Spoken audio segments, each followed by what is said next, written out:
Hello friends, this is Shivangi Priya and welcome to the successful learners. Friends, आज मैं आप सभी के लिए प्राचीन भारत के इतिहास का एक काफ़ी ज़्यादा इम्पॉर्टेंट टॉपिक है जो कि है मौर्य वंश। और फ्रेंड्स, आप सभी को पता होगा कि मौर्य वंश का सबसे महान और प्रतापी सम्राट थे सम्राट अशोक। इन्हीं के जीवन से रिलेटेड जितने भी इम्पोर्टेंट क्वेश्चन बनते हैं आप सभी के एग्जाम के लिए, वो सारे क्वेश्चन इस वीडियो में मैं कवर करने वाली हूँ। फ्रेंड्स, मैंने आप सभी के लिए जितने भी क्वेश्चन लिए हैं सारे क्वेश्चन सिलेक्टेड और इम्पॉर्टेंट है आप सभी के एग्जाम के लिए। सो वीडियो को बिना स्किप किए लास्ट तक ज़रूर देखिएगा। और फ्रेंड्स, अगर आपको वीडियो पसंद है तो वीडियो को लाइक ज़रूर करें। और एक रिक्वेस्ट है, अगर आप चैनल पर नए हो तो चैनल को सब्सक्राइब कर बेल नोटिफिकेशन को प्रेस करके ऑल पे क्लिक कर लीजिएगा, ताकि जब भी हमारे चैनल पर नई वीडियो अपलोड की जाए आप सभी को नोटिफिकेशन मिल जाए। सो शुरू करते हैं फर्स्ट क्वेश्चन से। हमारा फर्स्ट क्वेश्चन है, सम्राट अशोक कौन थे? सही आंसर है ऑप्शन डी, उपयुक्त सभी। फ्रेंड्स, आप सभी को पता होगा कि सम्राट अशोक जो थे ये मौर्य वंश के तृतीय शासक थे। ये बिंदुसार के पुत्र भी थे और चंद्रगुप्त के पौत्र यानी कि पोता थे। नेक्स्ट क्वेश्चन है, सम्राट अशोक का जन्म कब हुआ था? सही आंसर है ऑप्शन डी, 304 ईसा पूर्व में सम्राट अशोक का जन्म हुआ था, पाटलिपुत्रा में, जो कि वर्तमान में पटना में है। नेक्स्ट क्वेश्चन है, अशोक की मृत्यु कब हुई थी? सही आंसर है ऑप्शन ए, 232 ईसा पूर्व में अशोक की मृत्यु हुई थी। ध्यान रखिएगा फ्रेंड्स, 232 ईसा पूर्व में मृत्यु हुई थी और 304 ईसा पूर्व में पाटलिपुत्रा में इनका जन्म हुआ था। इनका समाधि स्थल है पाटलिपुत्रा में ही। नेक्स्ट क्वेश्चन है, कितने वर्ष की आयु में अशोक की मृत्यु हो गई थी? सही आंसर है ऑप्शन सी, 72 वर्ष की आयु में अशोक की मृत्यु हो गई थी।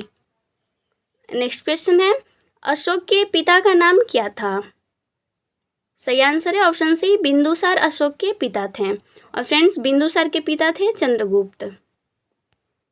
नेक्स्ट क्वेश्चन है, अशोक की माता का नाम क्या था? सही आंसर है option D, Subhadrangi. Friends, Subhadrangi जो थी ये अशोक की माता का नाम था। नेक्स्ट क्वेश्चन है, अशोक मगध की गद्दी पर कब बैठा था?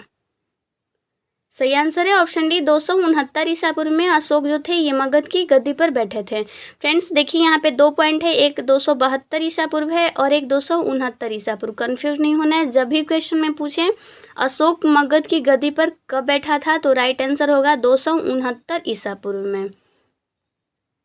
नेक्स्ट क्वेश्चन है, अशोक के शासनकाल में किस बौद्ध संगति का आयोजन किया गया था?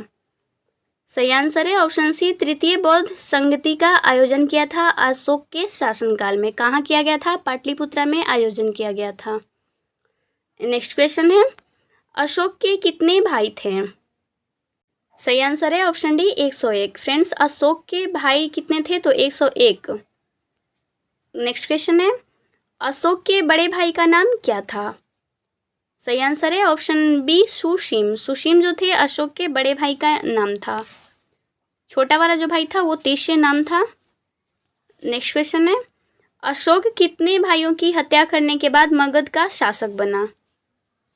सही आंसर है ऑप्शन डी, 99। फ्रेंड्स, अशोक ने अपने 99 भाइयों की हत्या कर दी थी। उनमें से सबसे छोटे वाले भाई को इसने छोड़ दिया था। नेक्स्ट क्वेश्चन है, अशोक की कितनी पत्नियां थी? सही आंसर है ऑप्शन बी, 4। देवी, करुवाकी, पद्मावती और तिष्यरक्षिता, ये चारों जो थी अशोक की पत्नियां थी। ध्यान रखिएगा इन चारों का नाम। नेक्स्ट क्वेश्चन है, अशोक के कितने संतान थे? सही आंसर है ऑप्शन डी, 5। फ्रेंड्स, अशोक के जो संतान थे उनकी संख्या 5 थी। जैसे देखिए, महेंद्र, तिवल, कुणाल, ये तीनों जो थे अशोक के पुत्र थे। संघमित्रा और चारुमती, ये दोनों उनकी पुत्रियां थी। नेक्स्ट क्वेश्चन है, अशोक मगध की गद्दी पर बैठने से पहले कहाँ का राज्यपाल था? सही आंसर है ऑप्शन बी, अवंती का। फ्रेंड्स, अशोक मगध की गद्दी पर बैठने से पहले अवंती का राज्यपाल हुआ करता था। नेक्स्ट क्वेश्चन है, किस अभिलेख में अशोक का वास्तविक नाम अशोक है इसका वर्णन मिलता है? सही आंसर है ऑप्शन सी, उपयुक्त दोनों। मसक्की और गुर्जरा अभिलेख, इन दोनों में ऐसा वर्णन किया गया है कि अशोक का वास्तविक नाम अशोक ही था। नेक्स्ट क्वेश्चन है, पुराणों में अशोक का नाम क्या था? सही आंसर है option A, Ashok Vardhan. Friends, पुराण ग्रंथ जो है उसमें ऐसा बताया गया है कि अशोक का नाम अशोक वर्धन भी था। नेक्स्ट क्वेश्चन है, अशोक किस धर्म का अनुयायी था? सही आंसर है ऑप्शन ए बौद्ध धर्म का। नेक्स्ट क्वेश्चन है, किस युद्ध के बाद अशोक ने बौद्ध धर्म से दीक्षा ली थी? सही आंसर है ऑप्शन ए कलिंग के युद्ध के बाद अशोक ने बौद्ध धर्म में जाकर के दीक्षा ग्रहण कर ली थी। और फ्रेंड्स, कलिंग का युद्ध हुआ था 261 ईसा पूर्व में। नेक्स्ट क्वेश्चन है, अशोक को बौद्ध धर्म की दीक्षा किससे प्राप्त हुई थी? सही आंसर है option B Upagupta. Friends, Upagupta होगा यहाँ पे। उपगुप्त से अशोक ने बौद्ध धर्म की दीक्षा ग्रहण करी थी। नेक्स्ट क्वेश्चन है, आजीवक संप्रदाय की स्थापना किसने की थी? सही आंसर है ऑप्शन सी मक्सली गोसाल ने आजीवक संप्रदाय की स्थापना करी थी। नेक्स्ट क्वेश्चन है, आजीवकों को रहने हेतु अशोक ने किस पहाड़ी में गुफाओं का निर्माण करवाया था? सही आंसर है ऑप्शन ए बराबर की पहाड़ियों में। फ्रेंड्स, आजीवक जो कि एक संप्रदाय है, इनको रहने हेतु अशोक ने बराबर की पहाड़ियों पर गुफाओं का निर्माण करवाया था। किन किन गुफाओं का निर्माण करवाया था उनका नाम हम लोग देख लेते हैं। 4 गुफाओं का निर्माण करवाया था अशोक ने बराबर की पहाड़ियों में। पहला था कर्ज, दूसरा चौपार, तीसरा सुदामा और एक विश्व झोपड़ी। इन 4 गुफाओं का निर्माण करवाया था अशोक ने आजीवक संप्रदाय के लोगों को रहने के लिए। नेक्स्ट क्वेश्चन है, अशोक ने बौद्ध धर्म के प्रचार के लिए किसे श्रीलंका भेजा? सही आंसर है ऑप्शन ए और बी दोनों। उपयुक्त दोनों हो जाएगा फ्रेंड्स। महेंद्र और संघमित्रा, ये महेंद्र जो थे अशोक के पुत्र थे और संघमित्रा अशोक की पुत्री, इसलिए राइट आंसर हो जाएगा उपयुक्त दोनों। ठीक है, महेंद्र और संघमित्रा ये दोनों श्रीलंका गए थे, ध्यान रखिएगा। नेक्स्ट क्वेश्चन है, अशोक के समकालीन श्रीलंका के शासक कौन थे? सही आंसर है ऑप्शन सी तिश। फ्रेंड, तिश जो थे ये अशोक के समकालीन, यानी कि जिस समय अशोक मगध का शासक था उसी समय श्रीलंका के शासक तिश हुआ करते थे। और फ्रेंड्स, ये क्वेश्चन जो है एसएससी CHSL में 2017 में ये क्वेश्चन पूछा गया है। नेक्स्ट क्वेश्चन है, अशोक ने अपने राज्याभिषेक के कितने वर्ष बाद बोध गया की यात्रा करी थी? सही आंसर है ऑप्शन बी 10वें वर्ष।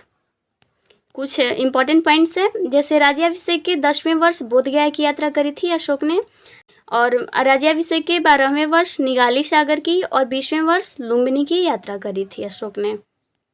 नेक्स्ट क्वेश्चन है, भारत में शिलालेख का प्रचलन सर्वप्रथम किसने किया? सही आंसर है ऑप्शन सी अशोक ने। फ्रेंड्स, हमारे देश भारत में सबसे पहले शिलालेख का जो प्रचलन शुरू किया था वो अशोक ने किया था। फ्रेंड्स, अगर आपको वीडियो अच्छी लग रही हो तो वीडियो को लाइक ज़रूर करें, और अगर चैनल पे नए हो तो चैनल को सब्सक्राइब करके बेल नोटिफिकेशन को ऑन कर लीजिएगा। नेक्स्ट क्वेश्चन है, अशोक के अभिलेखों को कितने भागों में बांटा गया है? सही आंसर है ऑप्शन ए 3 भागों में इनको बांटा गया है। कौन कौन से हैं देख लेते हैं। पहला है शिलालेख, दूसरा स्तंभलेख और तीसरा गुहालेख। ये तीनों हैं अशोक के अभिलेख, जिसमें शिलालेखों की संख्या है 14, स्तंभ लेखों की संख्या है 7। नेक्स्ट क्वेश्चन है, अशोक के अभिलेखों में कितने लिपि का प्रयोग किया गया है? सही आंसर है ऑप्शन डी उपयुक्त सभी। फ्रेंड्स, अभिलेख जितने भी हैं अशोक के, उन अभिलेखों में ब्राह्मी, खरोष्टी, ग्रीक और अरमाइक, इन 4 लिपियों का प्रयोग किया गया है। नेक्स्ट क्वेश्चन है, अशोक के शिलालेख में कौन सी लिपि का प्रयोग किया गया है? सही आंसर है ऑप्शन डी उपयुक्त सभी। फ्रेंड्स, अशोक के जो अभिलेख हैं उनको 3 भागों में बांटा गया है, जिसमें से एक है शिलालेख, और शिलालेख में जिन लिपियों का प्रयोग किया गया है वो है ब्राह्मी, खरोष्टी, ग्रीक और अरमाइक। इन तीनों लिपियों का प्रयोग किया गया है, ध्यान रखिएगा। नेक्स्ट क्वेश्चन है, अशोक के शिलालेख पढ़ने में सबसे पहले सफलता किसे मिली? सही आंसर है ऑप्शन ए जेम्स प्रिंसेप को अशोक के शिलालेख पढ़ने में सबसे पहले सफलता मिली थी। ध्यान रखिएगा, क्वेश्चन एग्जाम में पूछा जा चुका है। अशोक के शिलालेख की खोज कब हुई थी? 1750 ईस्वी में इसके शिलालेख की खोज हुई थी। नेक्स्ट क्वेश्चन है, सांची के स्तूप का निर्माण किसने करवाया था? सही आंसर है ऑप्शन सी अशोक ने। फ्रेंड्स, सांची का जो स्तूप है काफ़ी ज़्यादा फेमस है, इसका निर्माण अशोक ने करवाया था। ये क्वेश्चन SSC CHSL 2017 में पूछा जा चुका है। नेक्स्ट क्वेश्चन है, अशोक ने अपने किस अभिलेख में बौद्ध ग्रंथों का उल्लेख किया है? सही आंसर है ऑप्शन सी, भाब्रू अभिलेख में बौद्ध ग्रंथों का उल्लेख किया है अशोक ने। नेक्स्ट क्वेश्चन है, शिलालेखों में किस शासक को देवानाम प्रियदर्शी कहा गया है? सही आंसर है ऑप्शन बी, अशोक को। फ्रेंड्स, अशोक को उसके शिलालेखों में देवानाम प्रियदर्शी भी कहा गया है, और वैसे भी इसका पूरा नाम देवानाम प्रियदर्शी ही था। नेक्स्ट क्वेश्चन है, अशोक रुम्नीदेई स्तंभ संबंधित है किससे? सही आंसर है ऑप्शन बी, बुद्ध के जन्म से। फ्रेंड्स, अशोक का जो रुम्नीदेई स्तंभ है ये बुद्ध के जन्म से संबंधित है, ध्यान रखिएगा। क्वेश्चन यूपी PCS मेंस 2008 में पूछा जा चुका है। सो फ्रेंड्स, आज के लिए बस इतना ही। If you like this video, do like, share and subscribe my channel and don't forget to press the bell icon. See you with the next video, bye.